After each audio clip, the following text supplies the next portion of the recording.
It's a ruined place, old and forgotten, and well trod by all the usual suspects. It's an art gallery, after dark with no security detail. It's a restaurant, where the only option is the chef's special. It's a church, abandoned by its parish, reclaimed by the rats and the roots of plants left to their own devices for too long. There, on the back wall, hangs a painting. It's of a woman bathed in gold and smiling through tears. She looks out at the stage and by extension, the audience. She's been vandalized. Multicolored spray paint adorns her otherwise realistic portrait. Maybe an especially talented artist has deigned to give her a tattoo.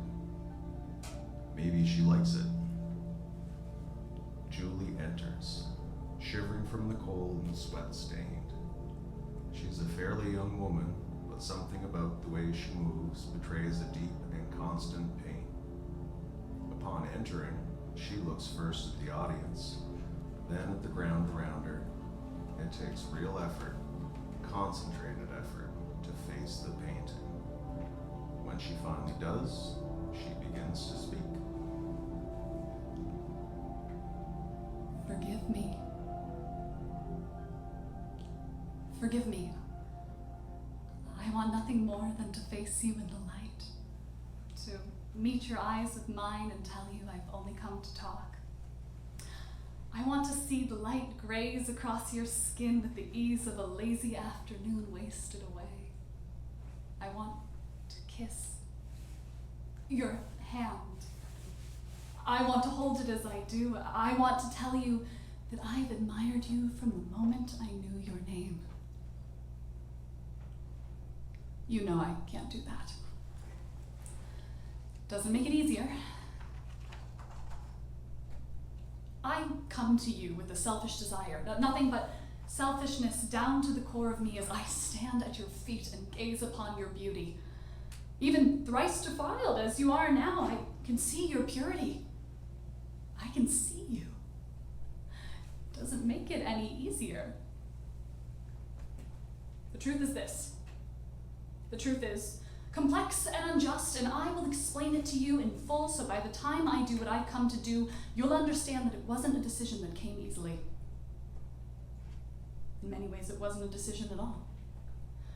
In every way except the one that matters, there was nothing I could do but walk the path as it was laid out before me.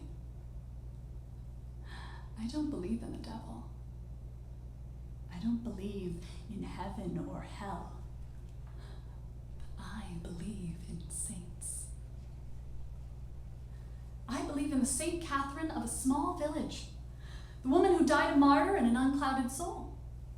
I genuinely believe with all of my muscle that Saint Catherine was a real woman. Are you her? Were you? You can't hear me. Nope, no one can, not here. It's 2:30 in the morning and I'm talking to a gorgeous piece of trash. Vandalized, ignored. I don't believe that, of course. You're more than a piece of trash. You're so much more. There's power in your portrait. Power in your name, in the image of you. Have we really forgotten? Have things gotten so bad that I'm reduced to, well, yes, they have. Are you her? You can't answer me. Are you her? If you are, I need you to know that I truly admire you. I would lift mountains with the strength of my admiration. I could consume the ocean itself if it would bring me closer to you. Are you her?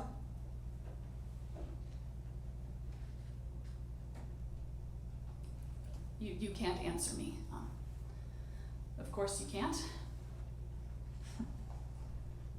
Doesn't make it any easier. Julie does not approach the painting. So, of the way, I should tell you some more things about me. For one, my name is Julie. I'm a real person, flesh and blood and breath and bile like you were once. I was born in 2003, which makes me 27 today. Today's my birthday. Did you get me anything? That was a joke. It's okay if you didn't. Being here is present enough. Do you remember 27? Oh, there's some great debate in the circles I flock in, arguments that last for hours on little forums about whether or not you ever made it to 27. Personally, I think you did. I think you held out all the way until midnight under that water through the sheer will of your being. 27 to me has always felt like a deep inhale, even from before I heard your story. It only feels right that that's how you died. A deep inhale at 27. More in 5. But first, the weather. It's not raining out there, but it's close. It's that kind of spattery mist you get from before the real thing starts. I knew it would be raining before I left my house last night. I didn't pack a rain jacket. I think you know why. I was in a rush to get here. As much of a rush as I could afford myself. It was not an easy journey. My girlfriend doesn't know I've left the house, or maybe she does. I couldn't talk to her. I couldn't explain it. She wouldn't understand, and no one would. Why would they? If I explained it to them. I'm a selfish person. This is a selfish act. There's no avoiding that fact. Another thing about me, I'm ill. It's terminal. It's okay. No, it's okay. I can't lie and say I've made peace with it, but I can lie and say your condolences won't mean anything to me. We can avoid the subject for a while more. It's totally understandable if that's what you want. Death is an uncomfortable subject. My near-death state has not been good to my usually optimistic nature, I'll tell you that much. But it has been eye-opening in many ways. I stand before you and I profess my unworthiness, but I won't stop myself from partaking in the sacred feast. Do you think that makes me worse? At the very least, it makes me honest. That's the consolation I take in all of this. In every way but the one that matters, I'm fully honest now. I come from a long line of similar people in similar states. Above all of them, however, I believe I am in your image. I would burn them all away to be like you. You already know that. Oh, here's something you don't know. I don't believe in sin. Oh, is that awful? Is that wrong? I can't pretend to believe in it. Can't put my faith in a thing I've never seen. So that means I think you died for nothing. I don't think you existed. I know you did. Know it deep inside of me. Deep like a deep inhale at the bottom of a vast and very terrifying lake. A lake so large it behaves almost like a sea, with waves the height of which could make even the most experienced sailor cower below deck. I spent a long time poring over your story, you know. I don't mean to say I'm a scholar by all measures. I'm quite far removed from anything academic. But I do know you, inside and out. Can I call you St. Catherine? It would make things easier, I think, to call you St. Catherine. That's your name, isn't it? St. Catherine? Don't answer that. Save your answers for better questions. Julie does not touch the painting. I hope to never experience what it's like to drown. My face pressing against the ice, my skin being ripped away each time the current pulls me farther from where I fell. Oh, cold, cold water around me, blue so deep and vast that it's nearly indistinguishable from pure blackness. stones below me, getting smaller and smaller and pinpricks that my light can still make out. And the sound would be everlasting, stretched out to infinity and crushed to a pinprick. Water whooshing like a white noise machine. No screams though. Not even gargled and submerged. I wouldn't be able to. Not from the effort that holding my breath would take. Losing all feeling within the hour, dying long before that, and in spite of the obvious contradiction, staying alive through the truth of my miraculous nature. Making it all the way to midnight, then a desperate gasp for air. Water filling lungs, filling eyes, and ears, and nose, and mouth, filling me like a balloon until it's time for me to pop. Drowning is such an awful way to go. I hope I never experience what happened to you. I knew a girl named Katherine once. She was a lot like me, actually. Well, probably. Regardless of if it was true or not, it was always clear that our mothers thought it so. Every Wednesday after school, she would be brought to my house. Every Friday, I to hers. We'd read books or eat snacks or else be forced outside to suffer the indignity of playing together. I think we made our mothers unhappy. The way we behaved like opposite ends of a magnet, but there was nothing to be done. The differences between us were too great, the chasm of our interests too large to ever think to cross that divide. Of course, that's all how it felt at the time.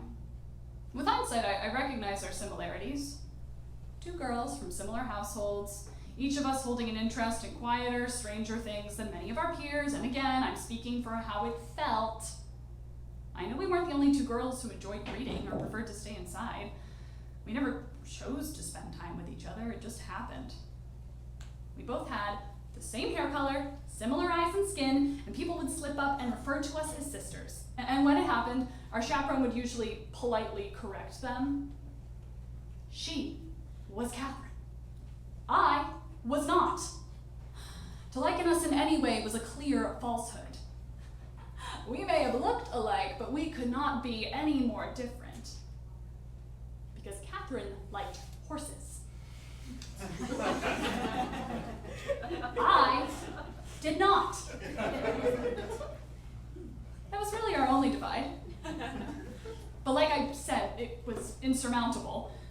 You have to understand, at this time, there was nothing more repulsive to me than another girl my age with a passion for horses. I didn't get it. I didn't like it. And I didn't care to understand it. I was pretentious and young, and I thought my interests were more valid than any others. Which of course made the areas that Katherine and I overlapped even more insulting. I saw her as a pretender, a cheat, a liar.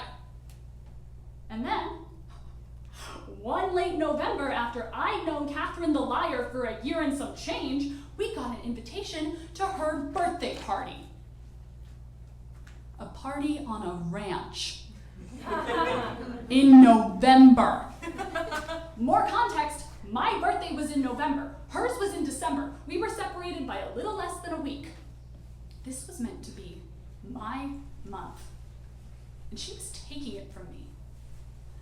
I was incensed. I was furious. My mother picked out a gift and made me sign the card, and I did so in my worst handwriting. Katherine the liar would get no better out of me. I glared all the way through the half-hour drive to the ranch. I glared all the way through my turn atop the horse, through the rest of the girls as well. I wanted Katherine the liar to feel my rage. I wanted her to be as ruined as my mouth had been by her, my month had been by her invitation. Before it was the birthday girl's turn, the stable hand took the old horse we'd all ridden out of the pen and returned with a beast. It was a beautiful mare, jet black and shining, and it was all for Katherine. She walked through the gate with a smile on her face and looked at me with these wide eyes as if to say, Wasn't she beautiful? She was. I'll spare you the details of what exactly was going through my mind as I hopped the fence. All you need to know is I was angrier than I'd ever been. Angry at the invitation, angry at the lies, angry at everything. My mother had dropped me off at this event and I hated her for leaving without me. Above all, I hated Katherine. I hated her for being happy in my time of greatest despair. I hated the way she thought we were friends. I jumped the fence and I came up behind the horse despite the yells for our chaperone and the poor stable hand. And well, surely you know what happened next. It's not hard to imagine. Me, a child, colliding with the hoof of that great beast. I was sent sprawling backwards and skidded across the frozen gravel. My skull was split in 3 pieces, and the hatred burrowed deep inside of me. From that moment on, it's always been with me. I am prone to hate St. Catherine. It's a worm in my heart. It's a burr stuck to the inside of my skin. It takes so much effort to repel it. But you're worth it. For all the hatred I have towards the doctors, the professionals that can't see that my illness is at least as spiritual as it is diagnosable, and for all the ways I hate the medicine, which has done nothing but dash my hopes time and time again, I have love for you. Pure admiration, St. Catherine. If there is anything left that can heal me of this illness, this hate, it's you.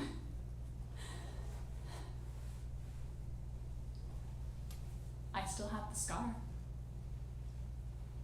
Do you want to see? You don't have to say yes. You don't have to say anything. Just stay there and let me take you in.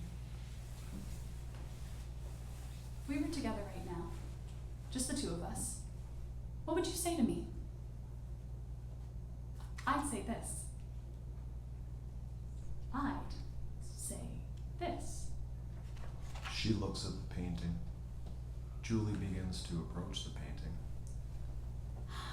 I'd say I tried for a long time to find your hometown. It wasn't easy. All I had to go off was stories, half-remembered anecdotes from an era I didn't belong to.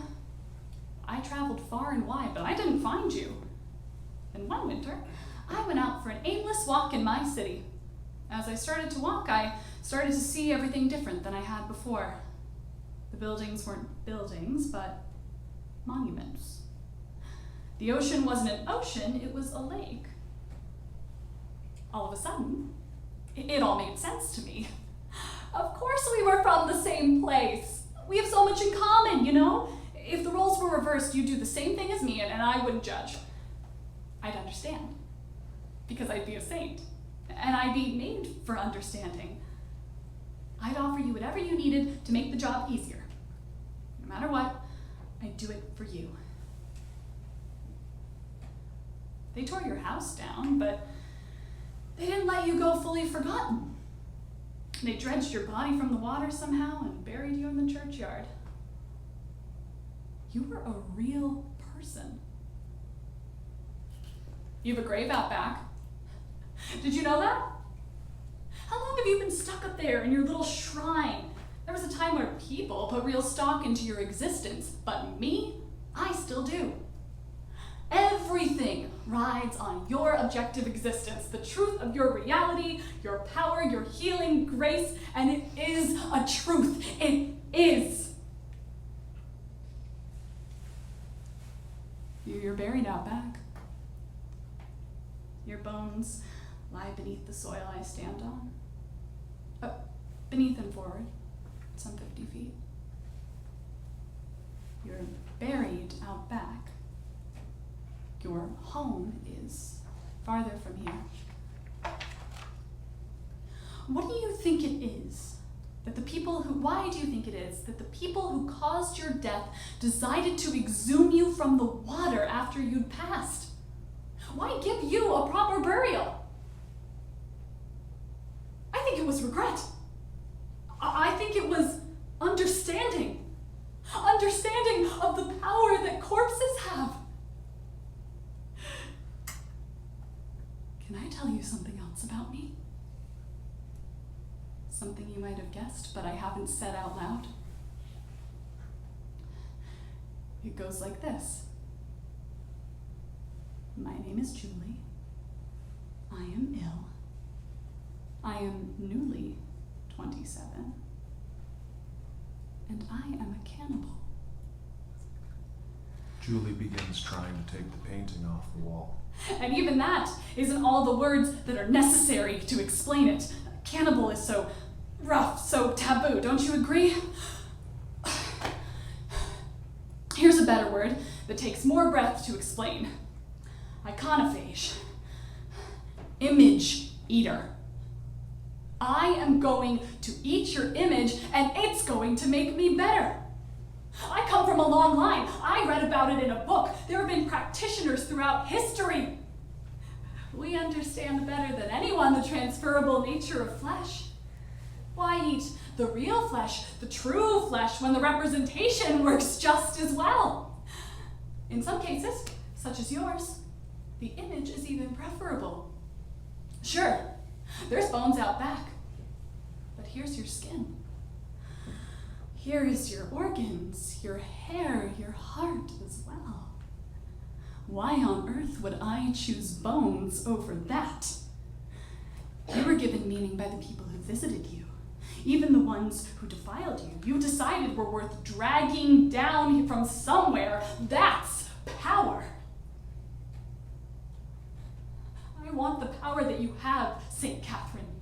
I want you to heal me, to cleanse me, to bless me, and forgive me. Do you understand yet?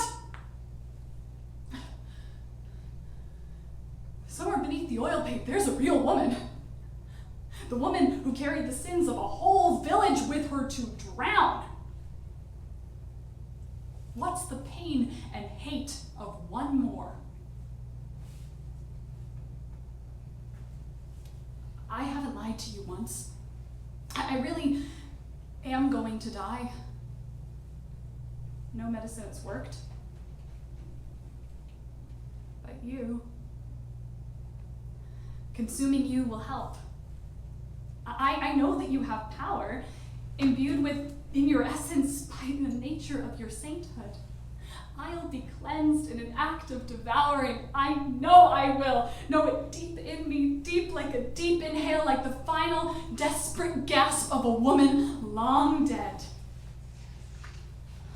I am here to heal myself, St. Catherine. Nothing more, nothing less.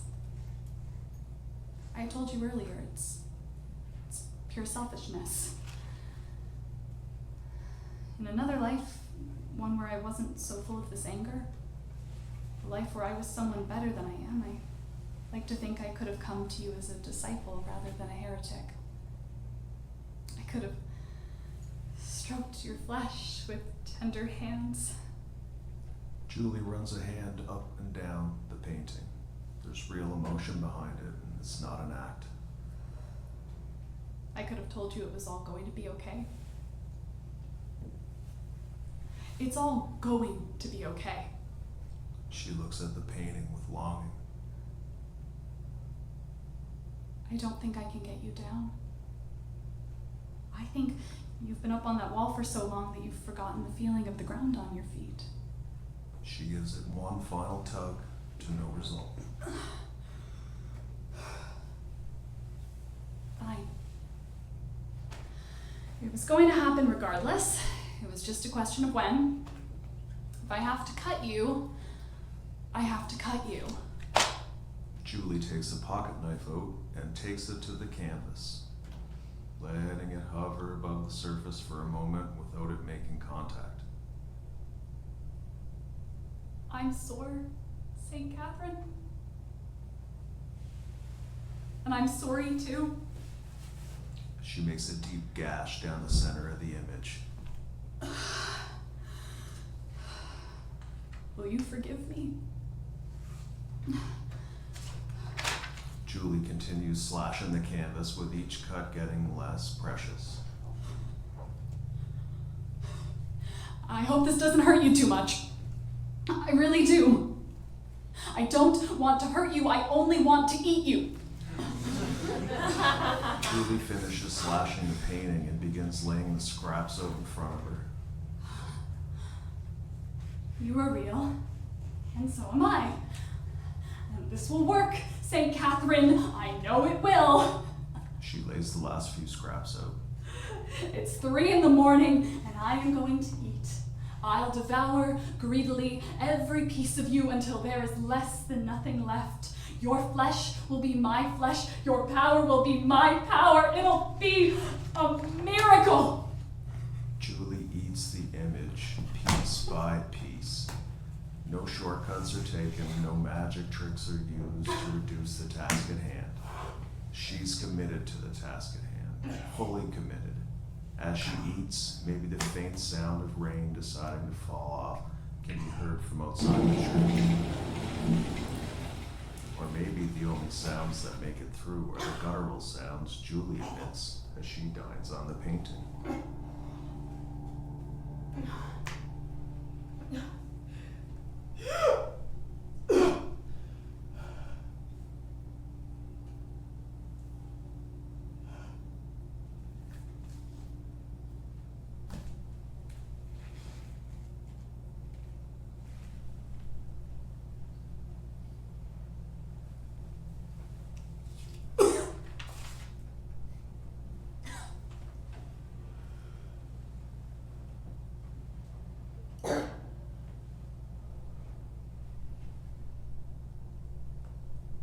St. Catherine is not real.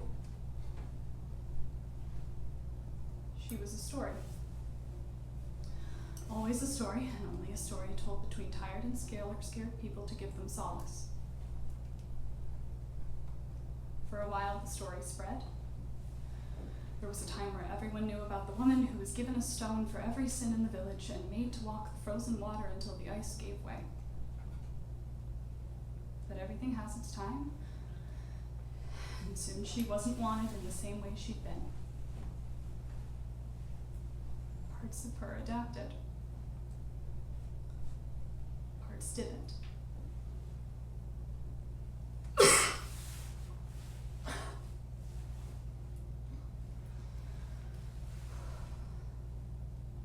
I was not real. Maybe I never was. Maybe I read the title of a book one time and got so fascinated by the word that I decided to make myself up. Just to get the idea out of my head.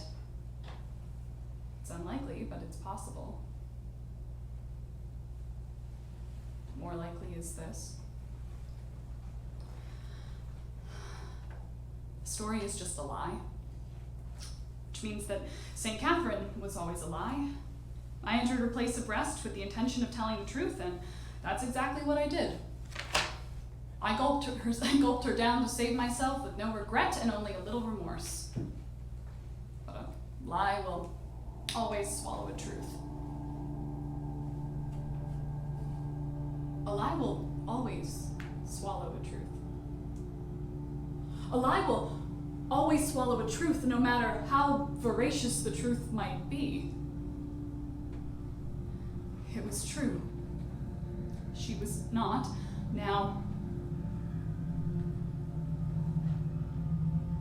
I was swallowed by the woman I came here to consume.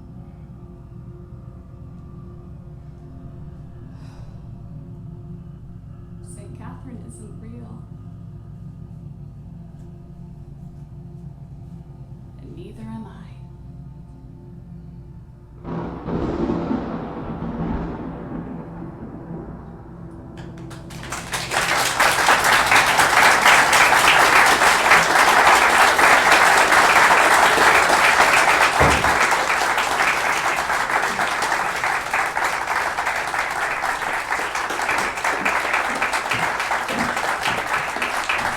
Walker and Troy can